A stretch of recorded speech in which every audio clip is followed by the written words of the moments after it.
Students, we are learning branch accounts. In branch account, we are learning dependent branch. In dependent branch, already we completed two methods, namely debtor system and stock and debtor system. Today, we are going to learn the third system called wholesale branch system. Here, the head office sends large quantity of goods to its branch at invoice price. That rate is called wholesale rate. In turn, branch sells goods to its customer at one rate called retail rate.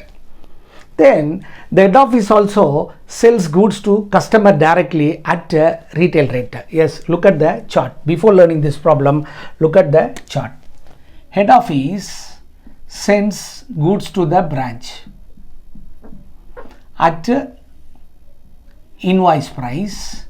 It is called wholesale rate. The branch sells goods to the customer, that we called retail rate, or we can say list price, or we can say customer price.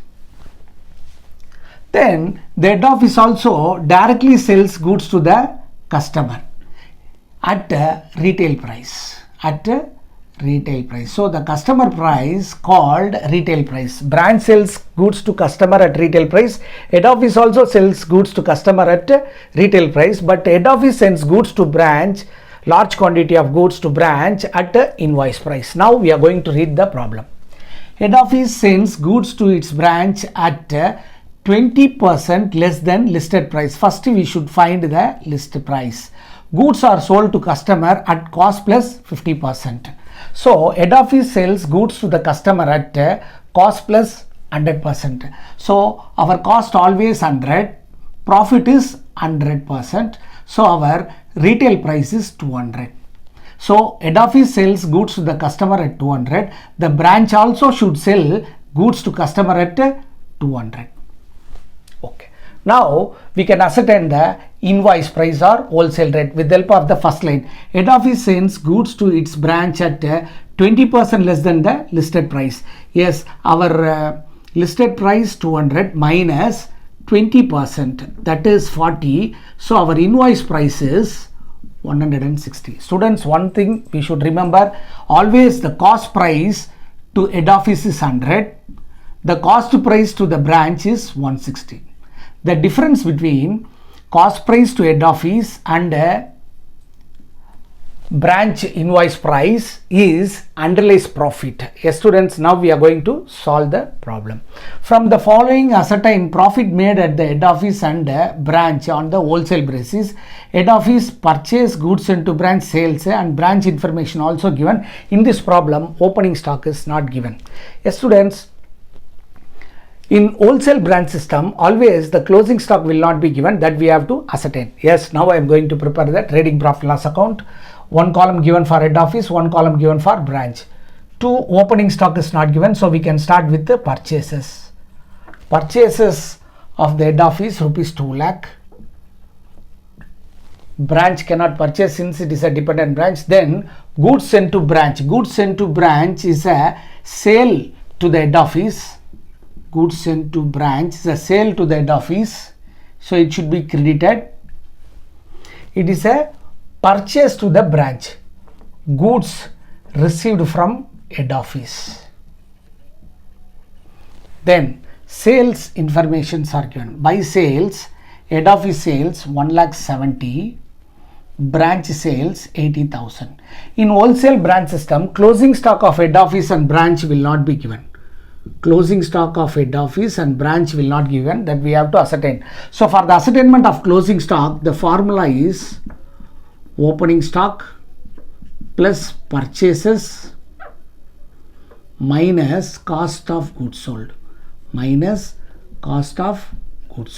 First we have to find the closing stock of head office. So closing stock of head office. Head office purchases are given. In this problem, since opening stock is not given, we can start with purchase. So head office purchase rupees 2 lakh. We have to deduct the cost of goods sold less cost of goods sold. Head office sales 1,70,000 its sale price is 200, its cost price is 100.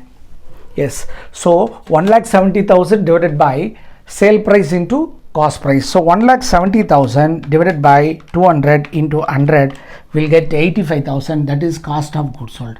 Then we have to deduct cost of goods sent to branch. Cost of goods sent to branch. We know goods sent to branch 80,000. Goods sent to branch 80,000. Invoice price is 160 into our cost price. Head office cost price is 100. So 80,000 divided by 160 into 100 will get 50,000. That is cost of goods sent to branch. If we deduct these two from purchases, we will get a closing stock of head office. So 2 lakh minus 85,000 minus 50,000. So 65,000 is the closing stock of head office. Then we have to find closing stock of branch. Closing stock of branch.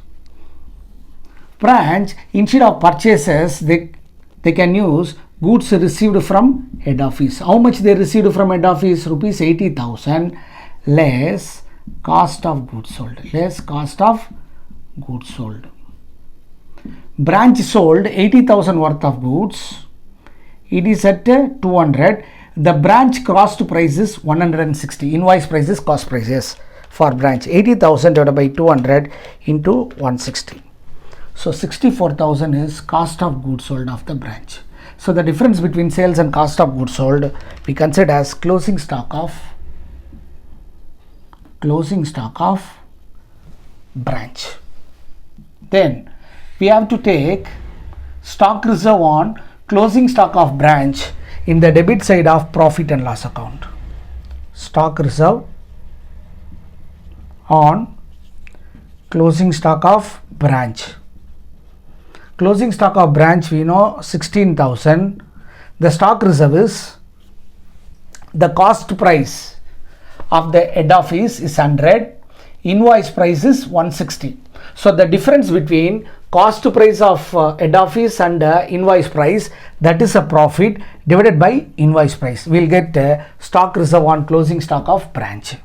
So 16,000 into 60 divided by 160 will get 6,000. That should be recorded in the head office column.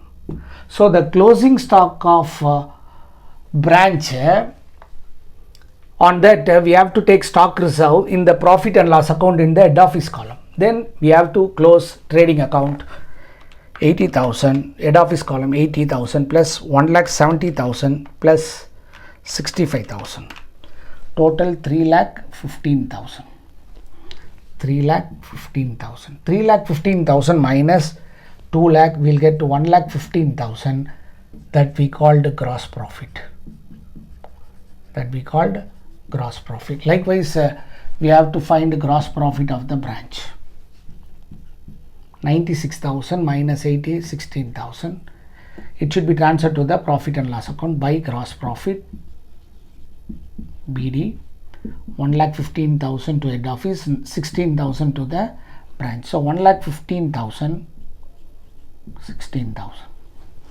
1,15,000, 16,000. In branch there are no other items, so we can write the same value.